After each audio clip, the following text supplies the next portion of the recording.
जो प्रेगनेंसी का ड्यूरेशन होता है वो होता है 0 डे से लेके 40वें सप्ताह तक।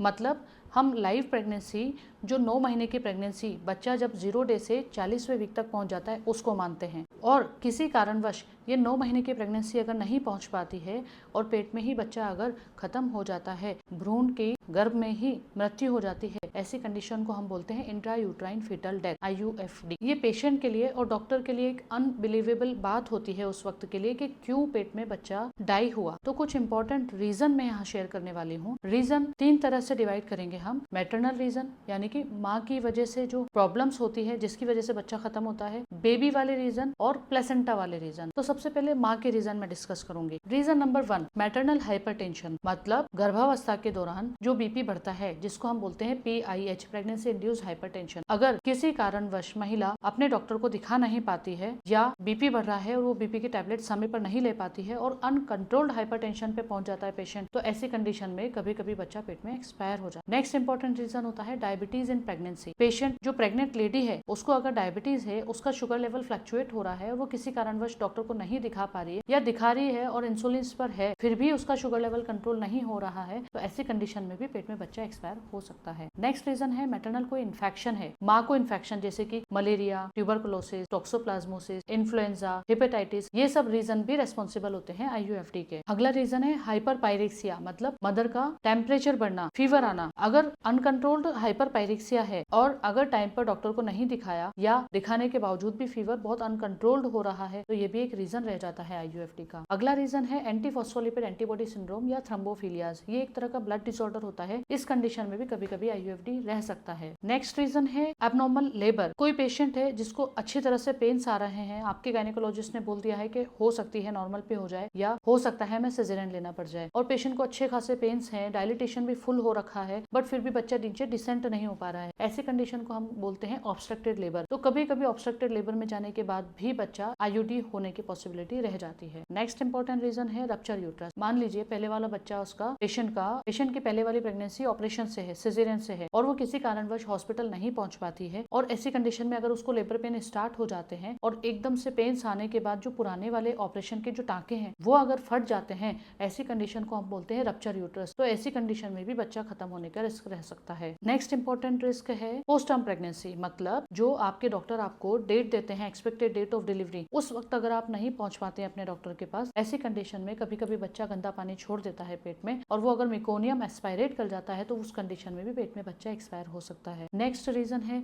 अगर माँ को कोई थायराइड वगैरह का रीजन रहा हो, किसी तरह का कोई एंडोक्राइन प्रॉब्लम रहा हो और समय पर वो ट्रीट नहीं हो पाया हो, और थायराइड लेवल अगर बढ़ने की वजह से भी कभी कभी बच्चा डाइड हो सकता है। अब अगले रीजन पर आते हैं, बेबी के रीजन, मतलब बच्चे को किसी तरह का कोई क्रोमोसोमल डिफेक्ट है या बच्चे की ग्रोथ नहीं हो पा रही है, ग्रोथ रेस्ट्रिक्टेड बेबी चल रहा है, या किसी तरह की कोई मेजर स्ट्रक्चरल एनोमली हो बच्चे में, किसी तरह की कोई जन्मजात विकृति हो, ऐसी कंडीशन में भी बच्चा आगे सर्वाइव नहीं कर पाता है, किसी तरह की कोई इन्फेक्शियस एटियोलॉजी रही हो, या ब्लड ग्रुप नेगेटिव मदर का है, RH इनकम्पेटेबिलिटी जिसको हम बोलते हैं, तो उस कंडीशन में भी IUFD होने का रिस्क रह। अगला रीजन है प्लेसेंटल, मतलब अवल नाल के रीजन। कभी कभी समय से पहले अवल नाल छूट जाती है जिसको हम बोलते हैं एंटीपार्टम हेमरेज। ऐसी कंडीशन में भी बच्चे को ब्लड सप्लाई नहीं मिल पाती है और बच्चे को ऑक्सीजन सप्लाई नहीं मिल पाती है, तो बच्चा डाइड हो सकता है। अगला रीजन है कॉर्ड प्रोलेप्स, मतलब डायलिटेशन हुआ, मदर को पेन्स भी आए, रास्ता भी खुला, लेकिन बेबी का हेड आने से पहले उसकी कोड बाहर की तरफ आ चुकी हो, तो ऐसे कंडीशन में भी बच्चे को ब्लड सप्लाई मिलनी बंद हो जाती है